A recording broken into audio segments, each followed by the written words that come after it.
Okay, so Sachin, good to see you and good to be with you again, my friend. Thank you, brother. It's always a treat to connect. I enjoy my time with you. Yeah, same. We spoke together at that functional medicine conference. Was that a couple months ago? And you were one of the people that I was looking forward to connect with, in the back of the room or the hallway, because I love putting our heads together and talking about how to change more lives and reach more people.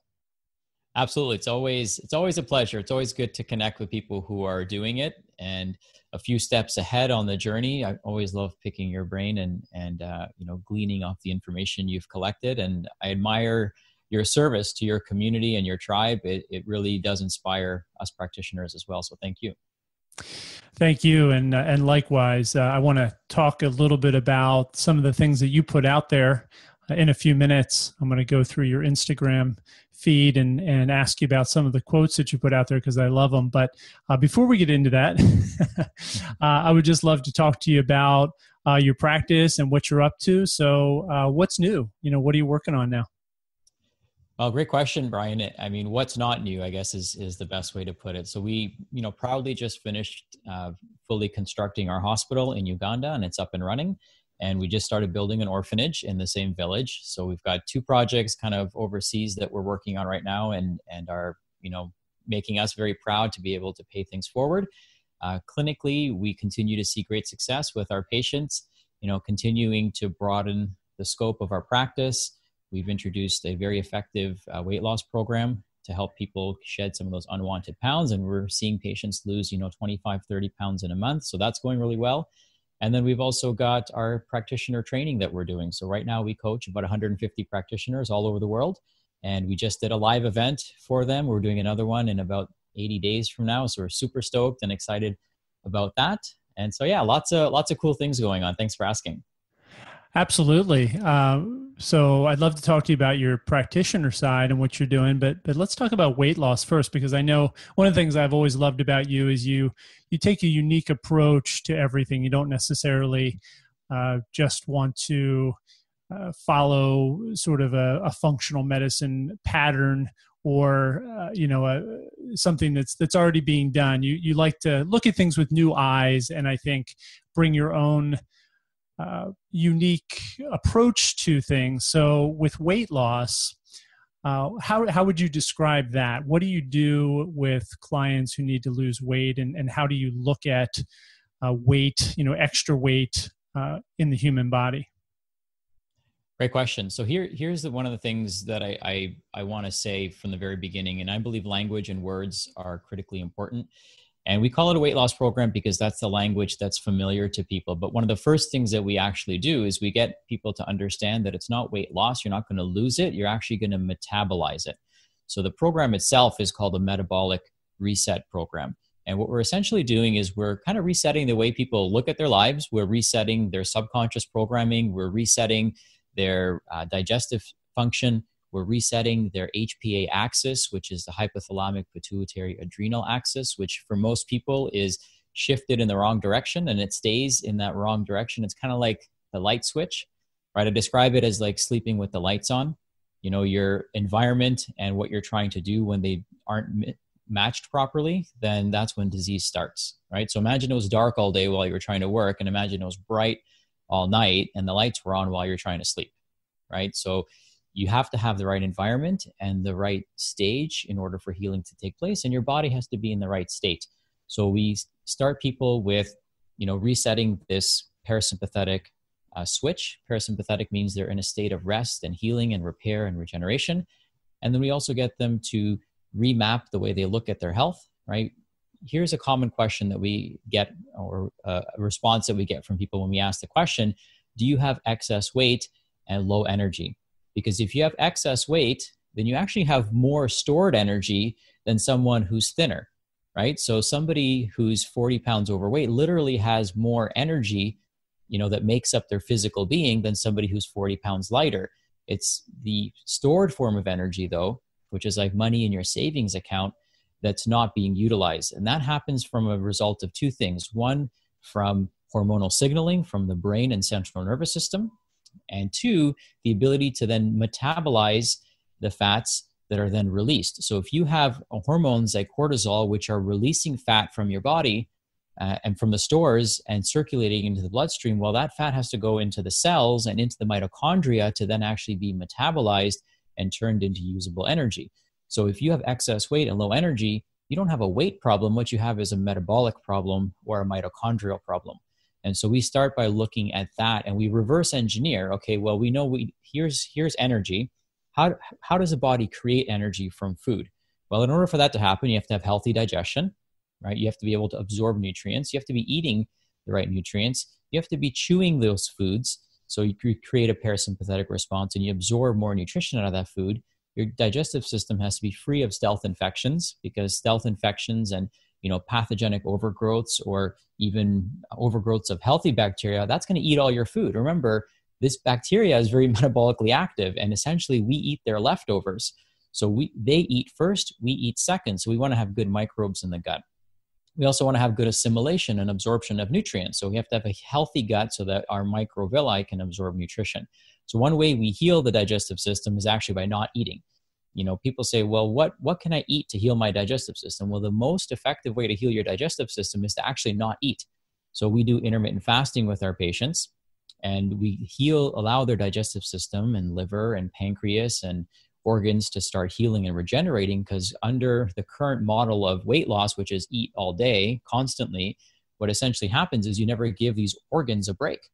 And yes, eating more food increases your metabolism, but so does driving in the wrong direction, right? So we don't want to necessarily increase metabolism for the sake of it. We have to look at the body not from a caloric standpoint, but from a pleomorphic standpoint and a holism standpoint, because we want to conserve energy for healing and repair and regeneration. So we do intermittent fasting with them, and then we get them to eat nutrient-dense foods. We teach them about matching their parasympathetic and sympathetic system with the task at hand. What we remind them of is where you send flow is where you send function. So if I want to send more energy and healing and repair and capability to the digestive system, well, I can't be in fight or flight because I'm sending blood to my arms and legs. So when we have this mismatch in our autonomic nervous system and physiology, that's when disease basically starts. So we just get people to start understanding how their body works. Very simple, very straightforward, actually way easier than anything else we've ever done. And what ends up happening is the weight gets metabolized, right? Not lost, because things that we lose, we find again, but it actually gets metabolized, and there's a permanent reset in the way they look at the world, the way they look at their health, the way they look at their metabolic function, the way they sleep, the way they eat. All these things completely transform, and they're a new person. It's pretty amazing to watch the transformation. Yeah, wow. You said a lot there. And one of the things you said is that when people have extra fat, it's, they're just carrying around extra energy basically, and it's about metabolizing that energy. And there's something interesting that I've noticed over the years working with people with pre and type 2 diabetes is that people have different fat thresholds. There's a researcher over in the UK named Roy Taylor who talks about the personal fat threshold related to when people start to lose control of their blood sugar, which essentially happens when they stop being able to metabolize glucose effectively. So then the blood sugar just starts building up in the bloodstream. They're no longer burning it or storing it at that point. They've sort of filled their fat threshold. Mm-hmm. And each person has a different level of a fat threshold. So some people will become diabetic earlier in the process, even before they become obese or significantly overweight. They may have some fat around the organs, be sort of skinny fat as it's called, but they don't look fat on the outside, but they can't store that sugar in the fat cells because their personal fat threshold is lower. So it just starts accumulating in the bloodstream. They lose control of their blood sugar much more quickly, whereas others will store large amounts of fat before they reach that threshold, which is interesting. So in some ways, being overweight or obese, at least in the context of diabetes, is a protective mechanism. We're storing all this extra energy. Mm-hmm. But then, of course, at some point, we have to figure out how to then burn and metabolize that. And really, that's what this this is all about. What you just described, and what I try to do with my clients and patients is get them to start burning the fat that they already have on board, rather than needing to burn the fat or glucose or energy from their diet. And of course, one of the ways to do that is to fast. You stop the input. But then we also need to improve the physiology, metabolic function, mitochondrial function, hormone balance, to allow them to start burning that stored energy, stored fuel, which again is what you just kind of described so eloquently. So what are some of the key things that people can do? I know that obviously you do a really good workup, and this is very individualized, but what are some of the key elements to be able to burn your stored fat effectively? Well, we talked about one of them, which is fasting. So, reducing input so that energy can be used for healing and repair instead of digestion. Digestion takes up a lot of metabolic energy. And unfortunately, especially the foods people are eating today, which have a lot of preservatives in them. Think about this. A food this day and age in a package is designed not to break down, and we're putting it into a system that's designed to break everything down, right? So there we have a mismatch. So the biggest thing that we can tell anybody when it comes to their health is understanding the state of their autonomics. And so I want to get into that for just a second, because I think for many people it can be transformative. So we have a system in our body called the autonomic nervous system, and they say you only use about 95% of your brain. That's ridiculous. You use all of it, but some of it you use consciously for things like talking and listening and, creating thoughts. And then there's unconscious things that are happening right now. Like, I'm not having to think about my breathing consciously. I'm not having to think about my digestive function and reproductive function and my skin regenerating and my nails growing. I don't have to think about any of those things, because those things are being taken care of for me automatically. So we call this system the autonomic nervous system. Now, the autonomic nervous system is probably the most intelligently designed system in the entire cosmos. And remember, you are the highest intelligence in the entire cosmos. Now, what operates this entire system of intelligence in the cells is this autonomic nervous system. And so this has two switches. It can be in fight or flight, or it can be in rest, digest, repair, restore, regenerate, rejuvenate. Now, what everyone wants is to be in a state of rest, repair, restore, reproduce, rejuvenate. But what they live in is the other side of the state, which is in a fight or flight state. So if you are trying to heal and repair, but your body's in a constant state of fight or flight, you are physiologically not going to be capable to heal and restore your body, because you are telling the cells to do functions that are required for survival instead of repair and regeneration. So the same vitamins and minerals that you could take magnesium to sleep better, or you could take magnesium to handle stress better, right? And you can deplete magnesium being stressed out all the time and taking it supplementally and continuing to stay stressed out all the time. You're just going to keep using the magnesium to handle stress or handle a high blood sugar or carbohydrate diet. So this is important to understand. I want that magnesium to help me repair my brain. I want it to help me relax muscle. I want it to help me restore normal bowel function and motility in my bowel, right? So the same nutrients can be used for restore, healing, regeneration, reproduction, repair, or they can be used for fight or flight. And so if you want to heal and repair, you've got to live on the parasympathetic side of the equation. So this involves changing our worldview. If you look at the world as negative, if you read the news, if you read the newspaper, or if you watch the news, you read the newspaper, I guess you can read the news online these days, then you're going to find, I just challenge you, just get the front page of any newspaper and you tell me the balance of positive versus negative. So, things like this, these subconscious things create our worldview. And if you look at the worldview from the worldview of the newspaper and the television, you're going to be in a negative mind state constantly. You're going to be in a state of fear and fight and flight all the time. If you think there's a constant state of scarcity that we live in, we're going to run out of clean water, we're going to run out of electricity, we're going to run out of gas. Well, that is a fear-based worldview versus an abundance worldview. So first thing, we got to change our mindset, and that changes our physiology. Now, what's really interesting is that we have which are very deep subconscious patterns. Our worldview was actually created between the age of 0 and 7. If you read any of Bruce Lipton's work, The Biology of Belief, for example, he talks all about this. So the worldview of our children and ourselves and our parents and our grandparents and great-grandparents was formulated between the age of 0 and 7. So how you look at the world, how you look at people, how you look at the economy, how you look at, other people that you meet on the streets, that's all shaped at that age. And so I have a 7-year-old right now, and we've been hyper conscious of the words we use, the actions that we take, the worldview that we create for him. The stuff that goes into his mind is just as important as what goes into his mouth. So we are very conscious of this because it's food for the brain, it's food for the subconscious. And so some people have very negative worldviews as a result of what was actually happening in their life between the age of 0 and 7. Between the age of 0 and 7, for me, my life was chaos. My mom and dad had to ship me off to India. My grandparents raised me between the age of, a few months old and 2 years old.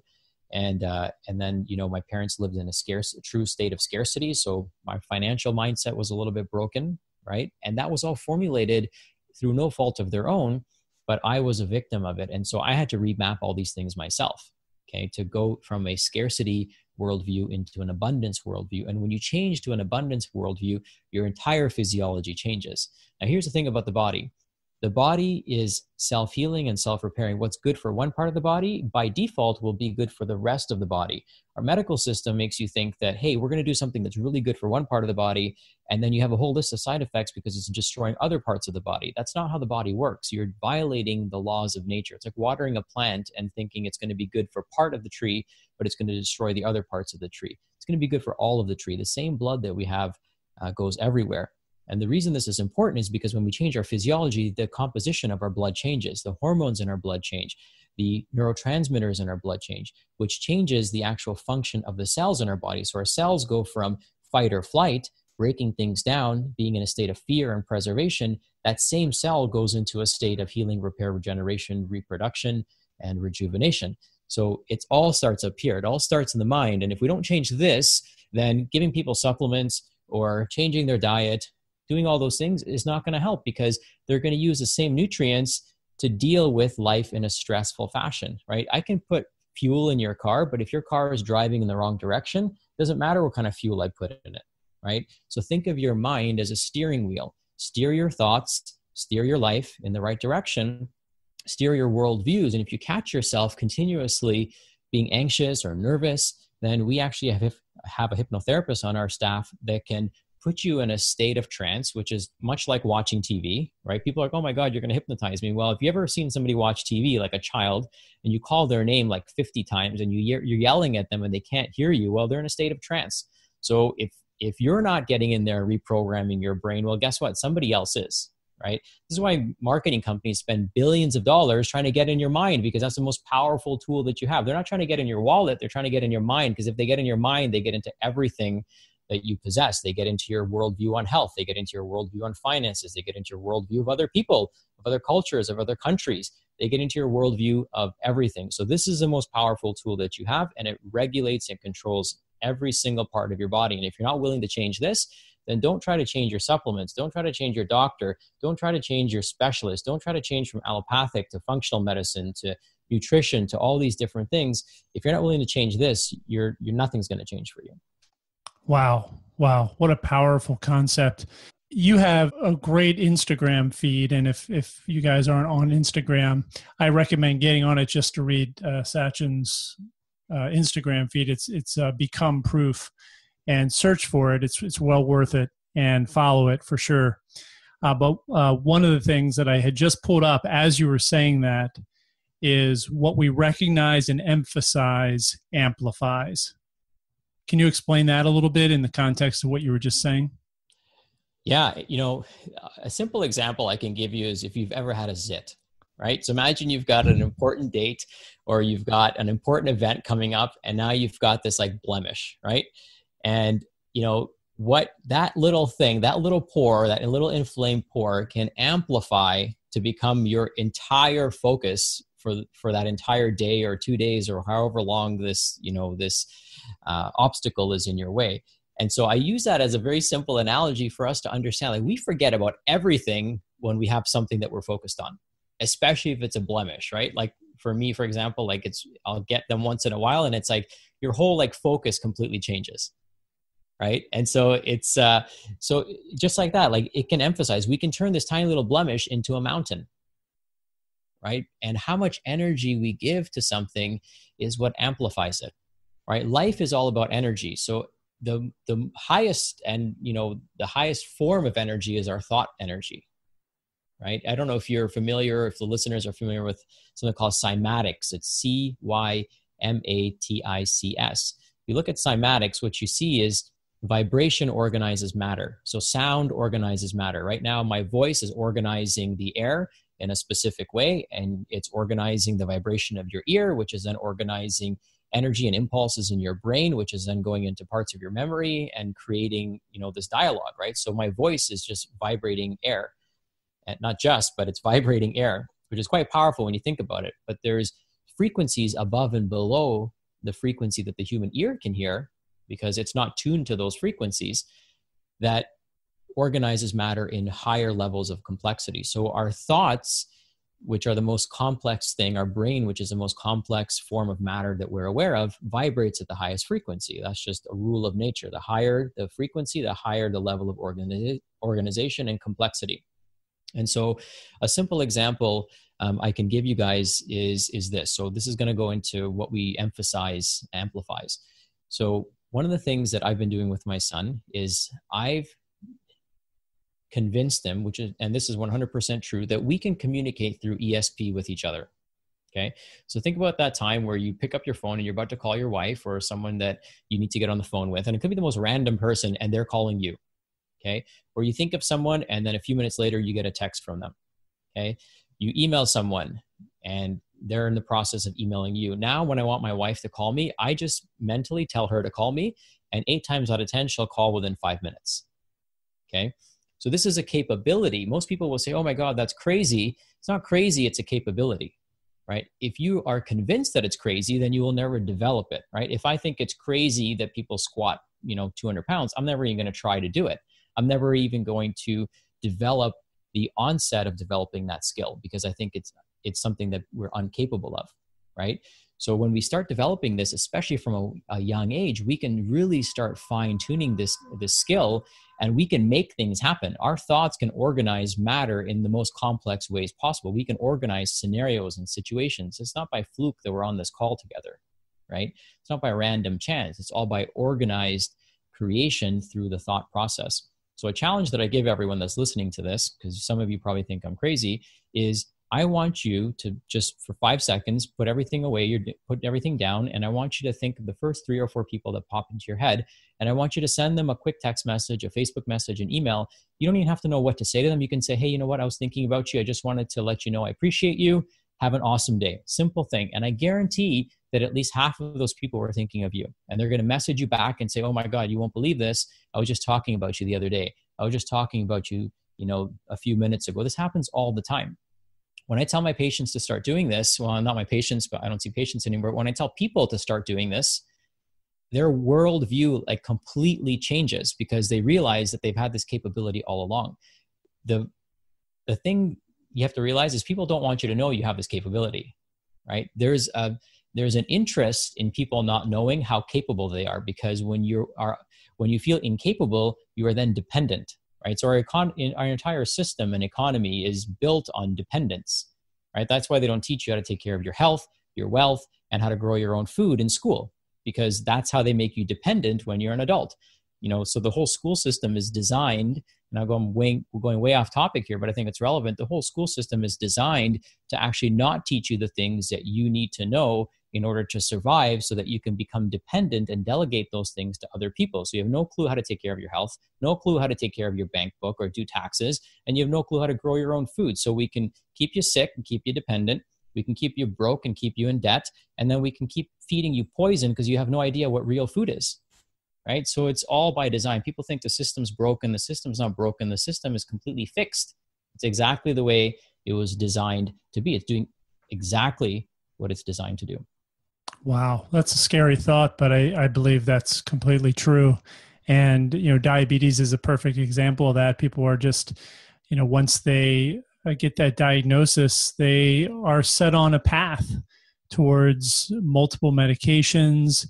And, they're sent to dietitians who teach them to eat a diet that's not conducive to healing, that's actually conducive to higher blood sugars and progression of the disease, which in turn leads to more medications. And the whole program is set up based on this medication and medical management of this disease state that the person is completely disempowered from, and feels like there's nothing they can really do about it. So yeah, I think that's healthcare is not a management of health; it's a management of the mind of the person. Wow. It's because if we just have to manage the way that person thinks and what they believe. We don't have to manage anything else, because when we manage what they think, everything else falls into place. And you just think about it. You said diabetes, diagnosis, dietitian. I mean, just look at the words that you're using. Die, right? I mean, it's Wow. all in plain sight for people to see. The English language is the most semantically sabotaging language in the entire world. I mean, just look at the words, pay attention to the words. It's all in plain sight for people to see. Right? It's not, and it's all by design, right? Just look how sabotaging the language is. You know, you have 3 words like bye, bye, bye. They all are spelled differently. They all sound the exact same, but they're all spelled differently, and they all have 3 different meanings.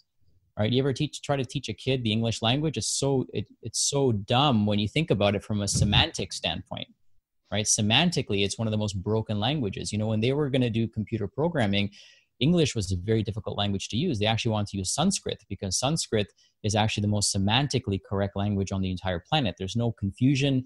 You know, there's no misinterpretation of that language because it's semantically perfect. And the English language is designed by our handlers to be very confusing. So they can throw things in there and you're completely unaware that these words and the vibration, right? It's the vibration that changes things, right? It's not the word itself, right? When I communicate the word die to you at a conscious and subconscious level, it's the vibration of death, right? That those words vibrate at the exact same frequency, whether I'm saying diet, diagnosis, diabetes, it's all die. So the way you organize matter with that frequency of vibration is going to be identical. It's this is an example of what you're talking about with the ESP, because you're kind of talking right into these quotes that I was pulling up as you were talking about the previous point. So the quote that I just pulled up is, "Why is it that patients are told there's nothing you can do for a disease that's caused by something that they're doing?" And when I read that, you know, I think diabetes and blood sugar problems came to the forefront of my mind. We have to take our power back and realize that the things that we do, the way that we live, the way we influence our genes, the decisions we make, what we allow into our mind, as you just described, will have a huge reflection on our life and on our health and on the outcome. So what we have now is about what we've been doing. And if we want to change that into the future, we have to change what we're doing. And I think that quote really exemplifies that. So would you mind just sharing a few minutes about that? Yeah. So here's what we have to listen to. When your doctor says there's nothing more we can do, right? When your doctor says, I don't know, I can't help you. Well, what are they saying, right? They're saying that they can't help you.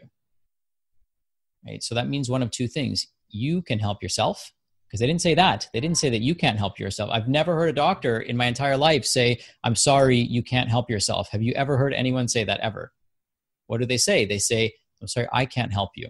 There's nothing more that I can do. There's nothing more that we can do, right? I don't know what's going on with you, okay? So again, listen to the language. Pay very, very close attention. It's all in plain sight, right? So your doctor will never ever say there's nothing you can do for yourself. So there's always something you can do, and there's always somebody else that can help you too in many instances, right? Your health probably deserves 100 opinions, right? If it takes that 100th to find out what's going on with you. I mean, I don't think there's anything else in this entire world that deserves more opinions and the right opinions that align with your core values than your health. So keep looking. There's more and more doctors are taking this approach every single day. That list isn't getting shorter. The list is only getting longer of doctors, but again, more people are taking action. So get in line, get in line to get healthy. And here's the thing, like there's always something that can be done. Otherwise there's no point in innovation, right?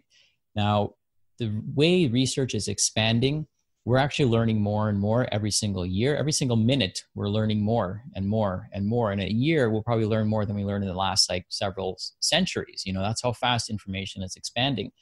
What's ironic about that is that it also means we're asking more questions, right? So maybe we're asking questions that we already know the answers to. And the answer is always you. You know, your body literally built itself. And during this conversation, if you've been listening the whole time, billions of cells have died and replaced themselves. You're essentially a hologram of cells dying and replacing themselves. So there's nothing that can fix you better than you can fix yourself. But the reason people stay sick is because they send the same cells the same message. So if I were to buy you a brand new car, that doesn't make you a better driver, right? If I were to put better fuel in your car and buy you a brand new car, that doesn't make you a better driver, right? You can still crash into the wall. You can still disobey all the signs and signals and get into trouble, right? It's really all about the signals that you send. It's the steering wheel, right? And the fuel and the direction you're driving. And it's all of those things combined that's going to get you where you want to go. Wow, beautiful. So we're getting close to wrapping up. I could talk to you forever here, Sachin, but obviously we need to put a time constraint on this. So I just want to ask you a couple more questions that I like to ask all of my guests. And the first one is, if you had a friend or family member who was diagnosed with type 2 diabetes and they came to you for advice, maybe not as a doctor, but just as a friend with your background in health, what would you tell them to do? The thing that people need to do more of is actually nothing. So I would tell them to sleep more, be in silence more or meditate, and eat less. So eat nothing, hear nothing, see nothing, and do nothing. And that's the thing people have the hardest time doing, right? It's like the hardest treatment plan is to do nothing. But that's what I would tell them, right? So that would involve fasting. It would involve sleeping, because that's when your body's in its most parasympathetic state. That's when you're in the state of healing, repair, regeneration, rejuvenation, and reproduction. And I would tell them to just be in silence, right? Have some time to themselves, preferably in nature, so they can be again in that parasympathetic state. So those are the three things I would tell them to do. Wow. Love it. Okay. So last question. If you found yourself in a room sitting around a table with 20 world leaders, presidents, prime ministers of various countries, and they were trying to figure out how to solve the diabetes epidemic that is sort of taken over our healthcare globally, and they brought you in as an expert to give them some advice on what they can possibly do to turn things around, what would you share with them? Yeah, so a couple of things. One, I would change the school system, because I think that's the idea here is to think of a short-term solution, which I understand, but also what is the long-term solution? Because the idea is not to develop better treatment plans, whether they're natural or alternative or allopathic for diabetes. The idea here is to not let people get diabetes in the first place, right? So we have this war that's going on right now in our own countries, right? And that's the sickness and the illness of our population. That's going to wipe out more people than any war that we're trying to protect ourselves from. So, if we really want to solve this problem, if we're serious about solving this problem, then the first thing at a government level we can start doing is stop poisoning people, right? We can take all that food off the shelf. If I know that this is poison, why would it be on my shelf? Like, I would start treating people like I would treat my family, right? And I would pretend like the grocery store was my pantry. Would this belong in my pantry? Yes or no? Because if it doesn't belong here, it's costing millions of dollars, right? I would, eliminate all the advertising, for, these companies and corporations, because they're not truthful in the way they present things, right? And, this is manipulation of the mind, right, that needs to change. And so this is why the school system needs to change, because people need to know from a young age what they should and shouldn't be eating. My son is 7. He can decide for himself what to eat. I don't have to tell him what to eat. He looks at what daddy's eating. He looks at what mommy's eating. He looks at, our self-preservation strategies. He looks at the choices that we make. So we don't have to tell him anything. He knows what's good for him and what isn't. So I'm not worried about him when he goes to high school, which is people try to scare me about that. Like, oh, what's he going to do when he goes to high school? He's going to make a decision for himself. It's his body. And if you teach him how to take care of it from a very young age, he'll take care of it for his entire life. So I would say that, those are the 3 big things that I would change.